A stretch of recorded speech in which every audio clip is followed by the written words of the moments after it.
금식 기도의 능력. 금식은 종종 하나님을 설득하는 수단으로 오해됩니다. 무언가를 얻어내기 위한 영적 거래, 응답을 끌어내기 위한 강력한 무기처럼 여겨집니다. 그러나 성경이 말하는 금식의 본질은 정반대 방향을 향합니다. 금식은 하나님을 움직이려는 시도가 아니라 나 자신을 하나님 앞에 무너뜨리는 행위입니다. 음식을 끊는 외형적 행동 너머에는 자기 의지와 자기 충족을 내려놓고 오직 하나님만을 의지하겠다는 영혼의 고백이 자리합니다.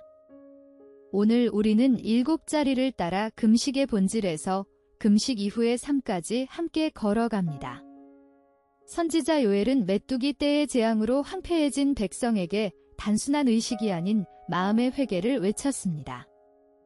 여호와의 말씀에 너희는 이제라도 금식하고 울며 애통하고 마음을 다하여 내게로 돌아오라 하셨나니 너희는 옷을 찢지 말고 마음을 찢고 너희 하나님 여호와께로 돌아올지어다. 요엘 2장 12절에서 13절. 주목할 점은 하나님께서 옷이 아닌 마음을 찢으라 하신다는 사실입니다. 금식은 외형이 아니라 중심의 문제이며 음식보다 먼저 내려놓아야 할 것은 내 자아와 교만, 그리고 내 방식대로 살고자 했던 고집입니다. 오늘 우리는 7 묵상을 따라 함께 걷겠습니다. 금식의 본질, 영적 안테나를 세우다, 육신을 내려놓을 때, 몸과 영혼의 정결, 영적 전쟁의 무기, 집중과 몰입의 시간, 그리고 금식 이후의 삶까지. 다윗은 사랑하는 아이가 병들었을 때 일주일을 금식하며 땅에 엎드렸습니다. 그는 하나님께 떼를 쓰지 않았습니다. 다만 자신의 무력함을 정직하게 인정하며 주 앞에 자신을 낮추었을 뿐입니다.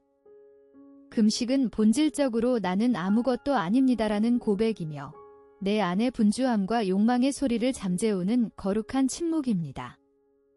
이사야 선지자는 형식적인 금식을 신랄하게 책망했습니다.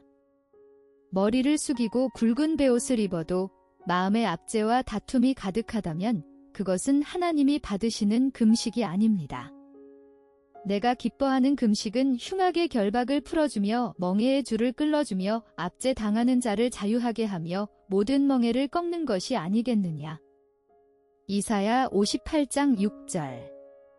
주목할 점은 진정한 금식이 위장을 비우는 것이 아니라 자아를 비우는 것이라는 사실입니다. 음식이 사라진 그 빈자리에 교만과 분노와 정욕과 두려움이 함께 비워져야 합니다. 두 금식의 갈림길이 우리 앞에 놓여 있습니다. 설득의 금식은 하나님을 움직이려는 거래입니다. 응답을 받아내야 성공입니다. 겉옷을 찢고 자랑합니다. 끝나면 자아가 살아납니다. 이 금식의 끝에는 영적 거인의 자기만족이 있습니다. 항복의 금식은 다릅니다. 내 자아를 무너뜨리는 자리입니다. 엎드림 자체가 이미 응답입니다. 마음을 찢고 침묵합니다. 끝나면 그리스도가 자라납니다. 시편 기자는 분명히 고백했습니다. 내가 금식하며 내 영혼을 괴롭게 하였더니 그것이 도리어 나의 욕이 되었으며. 시편 69편 10절. 주목할 점은 금식이 결코 화려하거나 자랑할 만한 행위가 아니라는 사실입니다. 오히려 세상의 눈에는 어리석고 초라해 보이는 자기를 비우는 길입니다. 하나님은 능력 있는 자가 아니라 겸손한 자를 가까이 하십니다. 금식은 우리를 영적 거인으로 만드는 훈련이 아니라 흙으로 지음받은 존재임을 다시 자각하게 하는 자리입니다. 우리는 매일 수많은 소리에 둘러싸여 살아갑니다. 스마트폰 알림, 뉴스, 대화, 그리고 우리 안에서 끊임없이 울려 퍼지는 자기 생각과 욕망의 소음까지. 이 모든 소리 속에서 하나님의 세미한 음성을 듣는다는 것은 결코 쉬운 일이 아닙니다. 금식은 바로 이 소음의 볼륨을 낮추는 거룩한 행위입니다. 엘리야는 갈멜산의 거센 승리 뒤에 탈진하여 호렙산으로 도망쳤습니다. 그곳에서 하나님은 강풍에도 지진에도 불에도 계시지 않았습니다. 놀랍게도 그분은 세미한 소리 가운데 임하셨습니다. 또 지진 후에 불이 있으나 불 가운데에도 여호와께서 계시지 아니하더니 불 후에 세미한 소리가 있는지라 엘리야가 듣고 겉옷으로 얼굴을 가리우고 나가 굴 어귀에 서매. 열왕기상 19장 12절에서 13절. 주목할 점은 하나님의 음성이 본래 섬세하다는 사실입니다. 문제는 우리의 영적 청력이 둔해졌다는 데 있습니다. 포만한 배, 가득한 일정, 쉴 새 없는 미디어는 영의 귀를 막는 손뭉치입니다. 금식은 이 손뭉치를 하나씩 빼내는 작업입니다.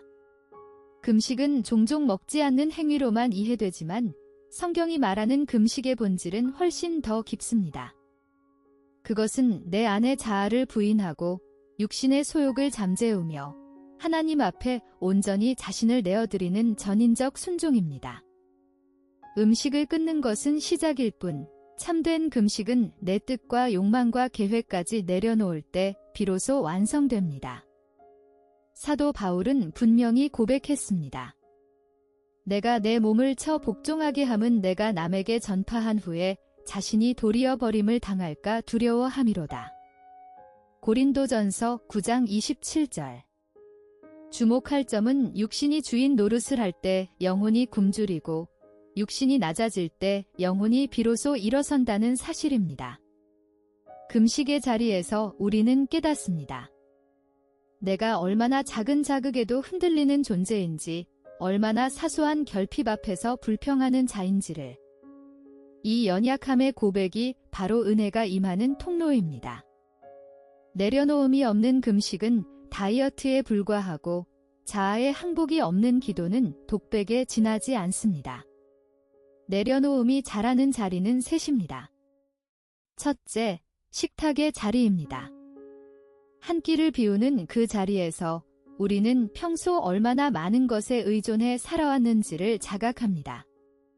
사도 바울은 분명히 권면했습니다. 너희가 먹든지 마시든지 무엇을 하든지 다 하나님의 영광을 위하여 하라.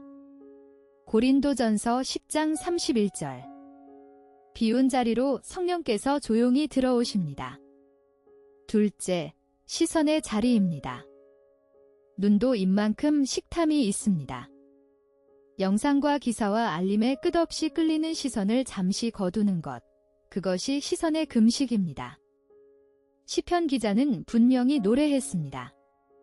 내 눈을 돌이켜 허탄한 것을 보지 말게 하시고 주의 길에서 나를 살아나게 하소서. 시편 119편 37절. 셋째, 말의 자리입니다. 혀의 즐거움도 금식의 대상입니다. 사도 야고보는 분명히 권면했습니다. 사람마다 듣기는 속히 하고 말하기는 더디하며 성내기는 더디하라. 야고보서 1장 19절. 성급한 말을 삼키는 침묵이 식탁의 금식을 완성합니다. 우리의 몸은 하루에도 수없이 많은 음식과 자극, 정보와 감정을 흡수합니다. 그 무게가 쌓이면 영혼은 점점 무뎌지고 하나님의 음성은 먼 곳에서 울리는 메아리처럼 희미해집니다. 금식은 이 모든 포화 상태를 일시에 중단시키는 거룩한 쉼표입니다. 예수님은 광야에서 40일을 금식하신 후 사탄의 첫 시험 앞에서 분명히 선포하셨습니다. 예수께서 대답하여 이르시되 기록되었으되 사람이 떡으로만 살 것이 아니요 하나님의 입으로부터 나오는 모든 말씀으로 살 것이라 하였느니라 하시니. 마태복음 4장 4절. 주목할 점은 배고픔의 극한에서 주님이 오히려 가장 강력한 영적 실체를 증언하셨다는 사실입니다. 우리의 금식도 마찬가지입니다. 빈배 속에서 말씀은 더 선명하게 새겨지고 기도는 더 깊이 뿌리내립니다. 몸이 가벼워질 때 영혼은 날개를 얻습니다. 포만은 영혼을 잠재우지만 거룩한 허기는 영혼을 깨웁니다. 금식은 결핍이 아니라 가장 풍성한 체험입니다. 영적 전쟁은 눈에 보이지 않지만 실제하는 싸움입니다. 우리는 혈과 육을 상대로 싸우는 것이 아니라 정사와 권세, 이 어둠의 세상 주관자들과 하늘에 있는 악의 영들을 상대로 싸웁니다. 이 싸움에서 인간의 지혜나 의지만으로는 결코 승리할 수 없습니다. 예수님의 제자들이 귀신 들린 아이를 고치지 못해 쩔쩔매던 장면이 있습니다. 무리 앞에서 부끄러움을 당한 제자들에게 주님은 조용히 말씀하셨습니다. 이르시되 기도 외에 다른 것으로는 이런 종류가 나갈 수 없느니라 하시니라. 마가복음 9장 29절. 주목할 점은 어떤 사본이 여기에 금식이라는 단어를 덧붙인다는 사실입니다. 기도만으로 벽에 부딪힐 때 금식은 그 벽을 허무는 또 하나의 문이 됩니다. 그러나 금식은 하나님을 움직이는 마법이 아닙니다. 오히려 나 자신을 꺾는 칼입니다. 음식이라는 가장 기본적인 욕구 앞에서 나는 하나님 없이 살 수 없습니다라고 몸으로 고백하는 행위입니다. 육신이 약해질수록 영혼은 더 또렷하게 하나님을 향합니다. 유다 왕 여호사밧 앞에 모압과 암몬의 대군이 밀려왔을 때 그는 칼을 들기 전에 먼저 온 유다에 금식을 선포했습니다. 군사회의도 동맹 협상도 아니었습니다. 백성 전체가 성전 앞에 엎드려 굶으며 부르짖었습니다. 여호사밧은 분명히 기도했습니다. 우리 하나님이여 그들을 정벌하지 아니하시나이까. 우리를 치러 오는 이 큰 무리를 우리가 대적할 능력이 없고 어떻게 할 줄도 알지 못하옵고 오직 주만 바라보나이다. 역대하 20장 12절. 주목할 점은 영적 전쟁의 본질이 누가 싸우느냐의 문제라는 사실입니다. 금식은 내가 싸우지 않겠습니다. 주님께서 싸워주십시오라는 항복 선언입니다. 내가 약해질 때 비로소 하나님의 강한 팔이 드러납니다. 그 결과 하나님께서 친히 싸우셨고 적군은 스스로 무너졌습니다.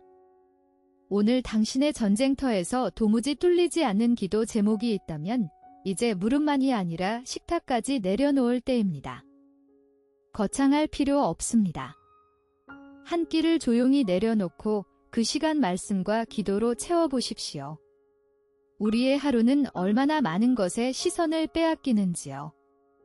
알림음 하나의 생각이 흩어지고 끝없는 영상과 기사들 사이에서 영혼은 갈피를 잃습니다. 기도하려 무릎을 꿇어도 마음은 여전히 식탁과 일터, 관계의 염려 사이를 떠돕니다.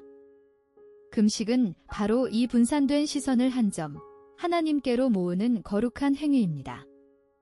예수님은 기도의 본질을 분명히 가르치셨습니다. 너는 기도할 때에 내 골방에 들어가 문을 닫고 은밀한 중에 계신 내 아버지께 기도하라. 은밀한 중에 보시는 내 아버지께서 갚으시리라. 마태복음 6장 6절. 주목할 점은 예수님이 기도의 본질을 문을 닫는 것으로 묘사하셨다는 사실입니다. 금식은 육체의 문뿐 아니라 감각의 문을 닫는 일입니다. 혀의 즐거움, 위장의 포만감, 그로 인한 나른함을 닫을 때 영의 귀는 열립니다. 소음이 끊긴 자리에 세미한 음성이 들려옵니다. 허기는 방해가 아니라 알람입니다. 세상의 수많은 유혹과 관심사를 가르며 영혼의 중심으로 우리를 되돌려 놓는 종소리입니다. 금식이 끝나는 순간 많은 이들은 긴장이 풀리는 해방감을 느낍니다. 그러나 참된 금식의 시작은 바로 그 다음날 아침부터입니다. 금식은 하나님 앞에 엎드린 며칠의 사건이 아니라 그 시간을 통과한 사람의 남은 평생을 빚어내는 거룩한 틀입니다. 이사야 선지자는 진짜 금식의 열매를 분명히 선언했습니다. 내가 기뻐하는 금식은 흉악의 결박을 풀어주며 멍에의 줄을 끌어주며 압제 당하는 자를 자유하게 하며 모든 멍에를 꺾는 것이 아니겠느냐.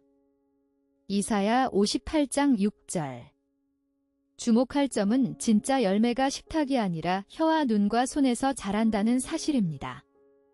성급한 말을 삼킬 줄 알고 욕망의 장면 앞에서 눈을 돌리며 움켜쥐려던 손을 펴서 나누기 시작합니다. 성숙한 이는 금식이 끝난 뒤에 더 조용해집니다. 자랑할 것이 없음을 알기에 자랑하지 않고 자신의 약함을 보았기에 이웃의 약함을 정죄하지 않습니다. 동시에 영은 이전보다 민감해집니다. 말씀을 펴면 전에 보이지 않던 문장이 일어서고 기도의 자리에서 성령의 음성이 또렷해집니다. 다니엘은 이상을 깨닫기 위해 세일의 동안 고기와 포도주, 기름 바른 음식을 멀리했습니다. 그의 금식은 단순한 절제가 아니라 하늘의 계시를 받기 위한 집중의 훈련이었습니다. 그때의 나 다니엘이 세일의 동안을 슬퍼하며 세일에가 차기까지 좋은 떡을 먹지 아니하며 고기와 포도주를 입에 대지 아니하며 또 기름을 바르지 아니하니라. 다니엘 10장 2절에서 3절. 주목할 점은 허기질 때 우리의 감각이 오히려 예민해진다는 사실입니다. 몸이 비워질수록 영은 가벼워지고 기도는 피상적 간구를 넘어 깊은 탄원과 경청으로 들어갑니다. 평소에는 들리지 않던 내면의 거짓, 숨겨둔 우상, 외면해 온 이웃의 얼굴이 선명하게 떠오릅니다. 처음부터 긴 금식이 필요한 것은 아닙니다. 점심 한 끼를 내려놓고 그 시간에 성경을 펼쳐보십시오. 스마트폰까지 함께 금식하면 집중은 배가 됩니다. 비운 만큼 채워지고 끄는 만큼 이어집니다. 이 책이 한 가지 묻고자 했던 것은 분명합니다. 내 금식이 하늘의 팔을 비트는 도구였는가? 내 무릎을 꿇리는 은혜였는가? 금식의 본질, 영적 안테나를 세우다. 육신을 내려놓을 때 몸과 영혼의 정결, 영적 전쟁의 무기, 집중과 몰입의 시간, 그리고 금식 이후의 310 묵상을 따라 우리가 함께 걸어온 길은 결국 한자리로 우리를 데려갑니다. 너희는 옷을 찢지 말고 마음을 찢고 너희 하나님 여호와께로 돌아올지어다. 요엘 2장 13절. 금식하는 자의 무릎은 결코 헛되지 않습니다. 닫혔던 하늘이 열리고 묶였던 사슬이 풀리며 잠잠하던 응답이 임할 것입니다. 이로써 지08 기도의 두 번째 묵상이 마무리됩니다. 다음 묵상에서는 관상기도란 무엇인가를 따라 말이 멈춘 자리에서 어떻게 사랑의 눈빛이 자라는지 함께 걷겠습니다. 오늘의 자리에 잠시 더 머물러 당신이 옷만 찢어왔던 그 자리에 마음을 찢는 한 호흡을 깊이 들이쉬어 보시기 바랍니다. 구독과 좋아요는 다음 영상의 빛이 됩니다. 우주나 Q3 채널에서 다시 만나요.